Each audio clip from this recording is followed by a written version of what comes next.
Hello friends, நான் உங்கள் சுஜி சுரேஷ். என் மனைவி நண்பனின் காதலி. இந்த கதையின் பகுதி 5. வாங்க போகலாம் கதைக்குள். சரிதா நேர்காணலுக்காக சென்னைக்கு ஜெகனுடன் வர, அந்த கம்பெனியின் எம்டி சஞ்சய் மிடுக்குடன் அவளின் அசைவுகளையும் வளைவுகளையும் ரசித்தபடியே அவளின் சர்டிஃபிகேட்டை புரட்டி கொண்டிருந்தான். எனக்கு அவசரமாக பிஏ தேவை. என் பிஏவிற்கு குடும்ப சூழ்நிலையால் வெளிநாடு போக வேண்டியுள்ளது. உங்களுக்கு சரி என்றால் உடனடியாக வேலையில் சேரலாம் என்று கூறி கம்பெனியின் சட்டங்கள் மற்றும் சம்பளம் சலுகைகள் கொண்ட தாளை அவளிடம் நீட்டினான். அதை படித்து பார்க்க சரிதா வியந்துதான் போனாள்.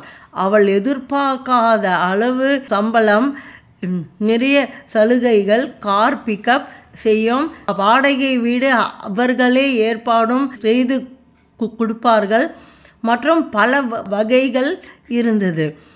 தலை நிமிர்ந்து அவனை பார்த்த சரிதா, சார், நான் மெக்கட்ரானிக்ஸ் படித்து உங்களுக்கு பிஏவாக எப்படி சார்? சரியாக இருக்காதே என்று இழுத்தாள். சத்தமாக சிரித்தான் சஞ்சய். தன் காலரை சரி செய்து கொண்டு, மிஸ் சரிதா, ரைட், மிஸ் சரிதா, படித்த படிப்பிலேயே வேலை என்ற காலம் மாறிவிட்டது. இது ஒரு ஐடி கம்பெனி. என் முக்கிய வேலைகள், மீட்டிங்குகள், டெண்டர்கள் என்று நீங்கள் எனக்கு உங்கள் படிப்பின் உதவியோடு சிறப்பாகவே செய்வீர்கள் என்ற நம்பிக்கை எனக்கு இருக்குது. முன் அனுபவம் இல்லாமல் உங்களுக்கு எங்கு வேலை கிடைக்கும்?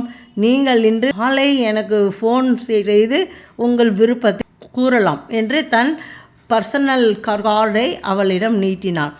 அவளோ குழப்பத்துடன், அப்போ இன்னொரு போஸ்ட்டு சார், அதுக்கு நேர்காணல் என்று தயங்கி கேட்க, அதற்கு ஏற்கனவே 350 பேர் மேல் அப்ளை செய்துள்ளார்கள். உங்களுக்கு கிடைப்பது மிகவும் கஷ்டம்.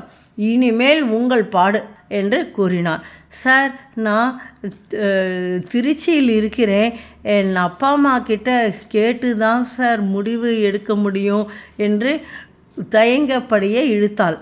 அவளின் முக அசைவுகளை ரசித்தபடியே, ஓகே, நாளை மதியம் எனக்கு கன்ஃபார்ம் பண்ணுங்க என்றார். தேங்க்ஸ் சார் என்று கூறி எழுந்து செல்ல, அவளின் பின்னழகை ரசித்து ஒரு முறை அவள் முகத்தை பார்க்க எண்ணி, சரிதா என்று அழுத்தமாக அழைக்க, அவளும் கதவின் அருகே சென்று திரும்பி பார்க்க, இது ஒரு நல்ல வாய்ப்பு, புத்திசாலித்தனமாக முடிவு எடுங்க என்று கூறி எழுந்து தன் பிரைவேட் அறைக்கு சென்றான்.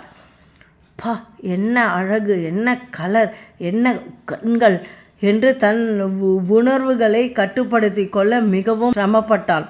தன் இருக்கைக்கு வந்து அமர்ந்தவன் தன் சிசிடிவியில் அவள் செல்லும் வரை கவனித்து கொண்டிருந்தான்.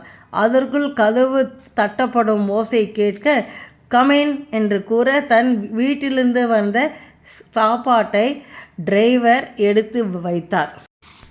சஞ்சய் மேல்நாட்டில் MBA மேற்படிப்பு படித்து சுயமாக ஒரு கம்பெனி ஆரம்பித்து அதை விரிவுபடுத்த மிகவும் உழைத்து முன்னேறினான். வீட்டிற்கு ஒரே மகன், சற்று கோபக்காரன், பிடிவாத குணமும் நிறைய உண்டு.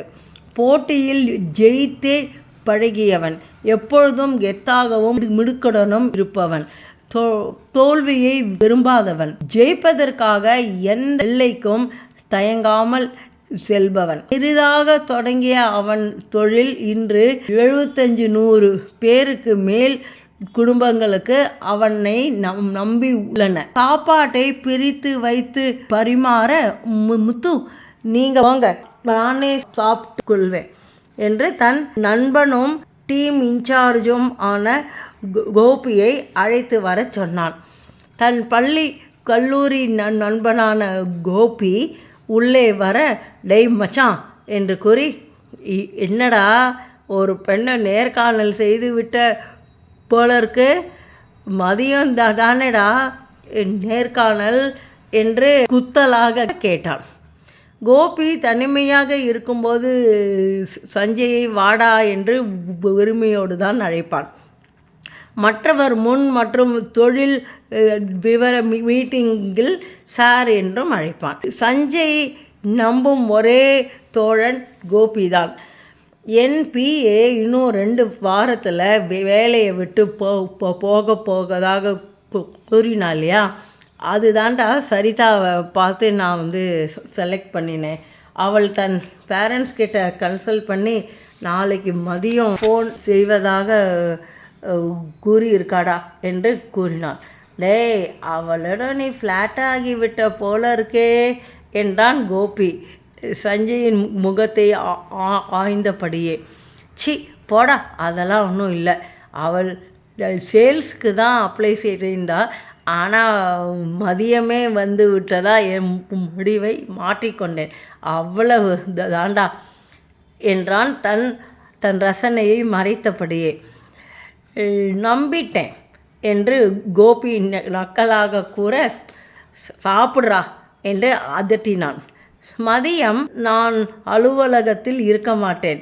அம்மாவிற்கு ஏதோ வாங்க வேண்டும் என்று என்னை அழைத்துள்ளார்கள்.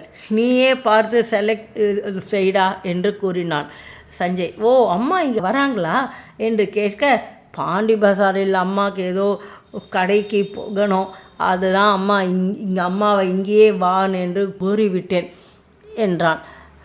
சரியாக 2:30 மணிக்கு அம்மா வர தான் அவசரமாக கீழே இறங்கி காரில் புறப்பட்டான். வெளியே வந்த சரிதாவிடம் ஜெகன் எப்போ 2வது நேர்காணல் என்று கேட்க, அவள் நடந்தவைகளை சுருக்கமாக கூறி தன் சம்பளம் சலுகைகளை காண்பித்தாள். அசந்து போன ஜெகன், ஹேய், உடனே சரின்னு சொல்லுப்பா, அட்டகாசமான சம்பளம், இவ்வளோ சலுகைகள், அலவன்ஸு, வீடு வேற அவங்களே தராங்க, வேற என்ன வேண்டும் என்று கூறினாள், வரப்போகும் பின் விளைவுகளை அறியாமல். இந்த கான்செப்ட் உங்களுக்கு பிடிச்சிருந்தா லைக் பண்ணுங்கள், ஷேர் பண்ணுங்கள், தயவுசெய்து சப்ஸ்கிரைப் பண்ணுங்கள். இது போல் புது கான்செப்டோடு உங்களோட நான் அடுத்த கதையில் சந்திக்கிறேன். நன்றி, வணக்கம்.